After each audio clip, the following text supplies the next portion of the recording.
Alright, I guess we're going to call this thing done. There's a compressor with a belt on it.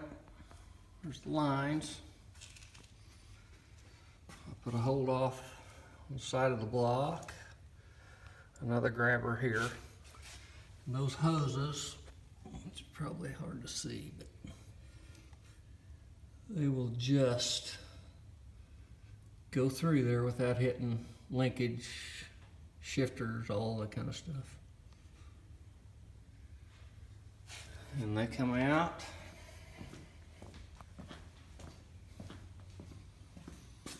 Right there behind the filter, not hitting anything. The power up to the compressor runs up here and it hooks up where the factory harness runs across there tied to it. This comes up. There's our electrical. All of our electrical connects there, relay, breaker, everything's inside that box. Dryer. I did put the service ports over here because I was going to have trouble getting on them over there with the exhaust and everything. So this is all finished up. That just fits in there.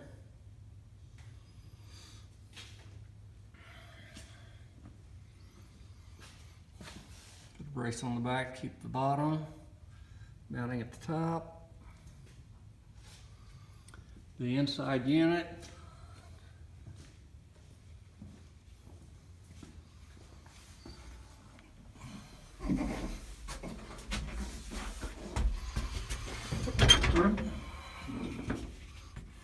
Right there.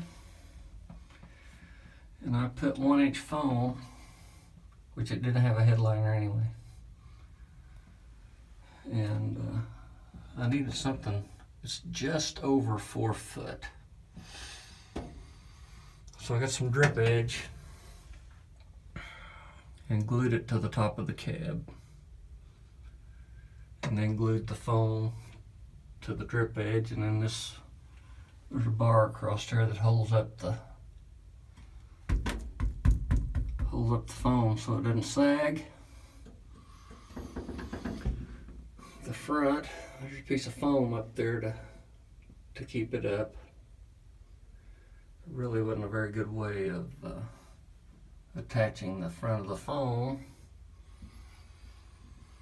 because there's a step up right there without going to a lot of trouble, and I didn't think that really needed it. So that's the way it all turned out. It's too cool to charge it and check it, but that's all that's left, and I think it's all going to be all right.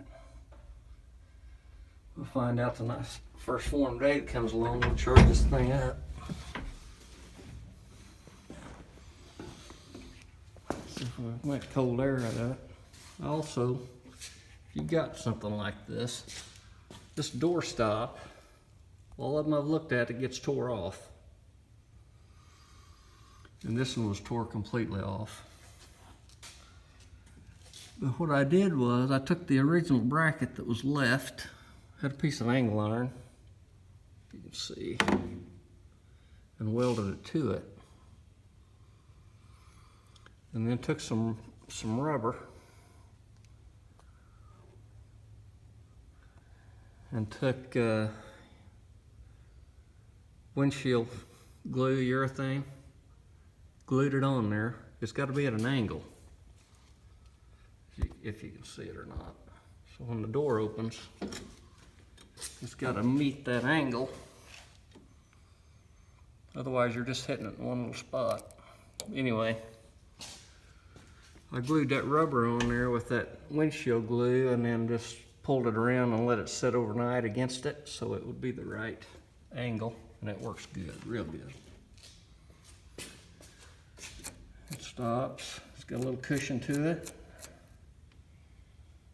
Got a couple of inches clearance here. And hopefully it won't knock that rubber off. I don't know, it may. But I don't know if you've ever used any of that windshield urethane or not, but that stuff sticks, man. It's good stuff, so we're gonna hope for the best there. Gonna get the side glass put in it whenever it gets back from the glass shop. And we're gonna hope that this freezes the guy out in the middle of July. The other one that we did does. And it's the same tractor, so. That's the way we done it. If you got something similar to do, it can be done. And I guess I'll see you on the next one.